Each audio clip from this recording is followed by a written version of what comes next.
10 నెలల పేగుబంధం 10 నిమిషాల్లో మాయమైంది. ఆ తల్లి కన్నీరు పక్కనున్న వారి హృదయాలను కలిసివేసింది. విజయవాడ ప్రభుత్వాసుపత్రి నిర్లక్ష్యం ఓ తల్లి వేదనకు కారణమైంది. కృష్ణమ్మ, దుర్గమ్మ సాక్షిగా బిడ్డనెత్తుకెళ్తుంటే కళ్ళు కోల్పోయిన సీసీ కెమెరాలు మౌనంగా ఉండిపోయాయి. విజయవాడ ప్రభుత్వాసుపత్రిలో పసికందు మిస్సింగ్ కలకలం రేపుతోంది. విజయవాడ ప్రభుత్వాసుపత్రిలో మరో పసికందు అదృశ్యమైంది. రామవరపాడుకు చెందిన ఐసా సుబ్రహ్మణ్యం కళ్యాణిల బిడ్డ మాయమైపోయింది.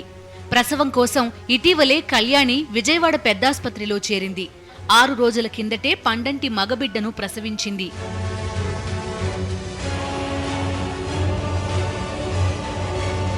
కామెర్లు సోకాయన్న అనుమానంతో గురువారం ఉదయం కళ్యాణి ఆస్పత్రికి వచ్చింది. పరీక్షించిన వైద్యులు చిన్నారిని ఐసీయూలోని ఇంక్యుబేటర్లో పెట్టారు. ఉదయం 11 గంటల ప్రాంతంలో బిడ్డకు పాలిచ్చింది తల్లి. అయితే లోపల ఉండకూడదంటూ సెక్యూరిటీ తల్లి కళ్యాణిని బయటకు పంపించారు. కొద్దిసేపటికి బిడ్డ కోసం మరోసారి కళ్యాణి లోపలికి వెళ్లడంతో అక్కడ చిన్నారి కనిపించలేదు. ఇదేంటని ప్రశ్నిస్తే తమకు తెలియదని ఆస్పత్రి సిబ్బంది బదులిచ్చారు. దీంతో కంగుతిన్న చిన్నారి తల్లిదండ్రులు ఆస్పత్రి అంతా వెతికారు. అయినా ఆచూకీ దొరకలేదు. ఆగ్రహంతో చిన్నారి పేరెంట్స్, బంధువులు ఆందోళనకు దిగారు. బాగలేదని తీసుకొచ్చామండి, కామెర్లు అని చెప్పారు, బాక్స్ లో ఉంచమన్నారండి. 3ఓసారి వేసి వచ్చేసరికి ఇంక బాబు కనిపించట్లేదండి. బయటికి వెళ్ళమన్నారండి, బయటికి వెళ్ళి కూర్చున్నామండి. ఇక్కడ కూర్చుంటే తల్లిలు ఎవరు కూర్చోవద్దు, డాక్టర్ గారు వస్తున్నారు. బయటికి వెళ్ళి మళ్ళీ వచ్చేసరికి ఇంక బాబు కనిపించట్లేదండి. అంటే ఐసీయూలోకి తల్లిని తండ్రిని రానివ్వట్లా. మరి ఐసీయూలోకి 3వ వ్యక్తి ఎలా వచ్చారు అనేది స్టాఫ్ చెప్పాలి. ఇప్పుడు కార్పొరేట్ హాస్పిటల్లో వైద్యం చేయించుకోలేక పేదవాళ్ళందరూ గవర్నమెంట్ హాస్పిటల్కి వస్తారు. ఇలాంటి సంఘటనలు జరిగితే గవర్నమెంట్ హాస్పిటల్కి వెళ్తే బిడ్డలను కూడా పోగొట్టుకోవాలి. గుర్తు తెలియని మహిళ బిడ్డను ఎత్తుకెళ్లిందన్న అనుమానాలు వ్యక్తమవుతున్నాయి. 3 రోజులుగా నాగరాణి అనే మహిళ ఆస్పత్రిలో తిరుగుతోందని సమాచారం. ఆమె బిడ్డను ఎత్తుకెళ్లిందనే అనుమానాలు తెరపైకి వస్తున్నాయి. మరోవైపు విజయవాడ ప్రభుత్వాసుపత్రిలో పసికందు అదృశ్యంపై మంత్రి కామినేని స్పందించారు. పసికందు మిస్సింగ్ పై విచారణకు అధికారులను ఆదేశించారు. దీంతో వెంటనే ఆస్పత్రికి చేరుకున్న సబ్ కలెక్టర్ సృజన విచారణ జరుపుతున్నారు. నిందితులపై కఠిన చర్యలు తప్పవన్నారామె. గంటల ప్రాంతంలో ఒక ఆవిడ గుర్తు తెలియని వ్యక్తి నాగరాణి అని పేరు చెప్తున్నారు. మనకి అదే పేరో కాడో కూడా తెలియదు. ఆ వ్యక్తి వచ్చి తీసుకువెళ్ళిపోయారు అనేది అక్యూజేషన్.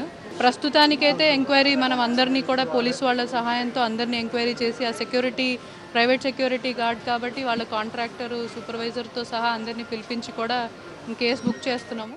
ఆస్పత్రిలో భద్రతా వైఫల్యాన్ని అధికారులు అంగీకరించారు. 2 సీసీ కెమెరాల్లో 1 మాత్రమే పనిచేస్తోందని గుర్తించారు.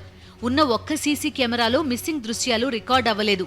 ఇదిలా ఉంటే పసికందు అదృశ్యం విషయంలో సిబ్బంది అలసత్వం ఏం లేదంటున్నారు ఆస్పత్రి సూపరింటెండెంట్ జగన్మోహన్ రావు. సుమారు 11 గంటల టైంలో ఎస్ఎన్సీలోంచి ఒక చైల్డ్ని ఎవరో ఎత్తుకుపోయినారని ఇన్ఫర్మేషన్ వచ్చిందండి. ఇన్ జనరల్ సిబ్బంది అలసత్వం ఉందని నేనేం అనుకోవట్లేదండి. దురదృష్టం వేసేది ఏంటంటే హై డెన్సిటీ ఏరియాస్లో అటెండెన్స్ చాలామంది ఉంటారు. 40 మంది పేషెంట్లు ఉంటే 40x4 కనీసం 120 మంది ఉంటే అవకాశం. వీళ్ళలో చాలామందిని వెళ్ళిపోండి అని మేము అరుస్తుంటాం, వాళ్ళు మమ్మల్ని తిట్టుకుంటూ ఉంటారు. వీళ్ళలో అందరినీ గుర్తుపెట్టడం కష్టం, ఎవరి బేబీ ఎవరిది అనేది. బేబీ మదరే కాకుండా ఎంత కార్డు ఇచ్చినా కూడాను బేబీ తాలూకు వాళ్ళు మిగిలిన వాళ్ళు కూడా వచ్చి చాలాసార్లు తీసుకెళ్తూ ఉంటారు. ఆస్పత్రి సిబ్బంది నిర్లక్ష్యమే పసికందు మాయం కావడానికి కారణమని ఆరోపిస్తున్నారు ఆస్పత్రికి వచ్చిన ఇతర రోగుల బంధువులు. ఐసీయూలోకి వచ్చేందుకు తల్లిదండ్రులను కూడా డాక్టర్లు అనుమతించలేదని అంటున్నారు. ఇక్కడ సెక్యూరిటీ అనేది ఏం లేదు, ఒక సీసీ కెమెరా కూడా పనిచేయట్లేదు.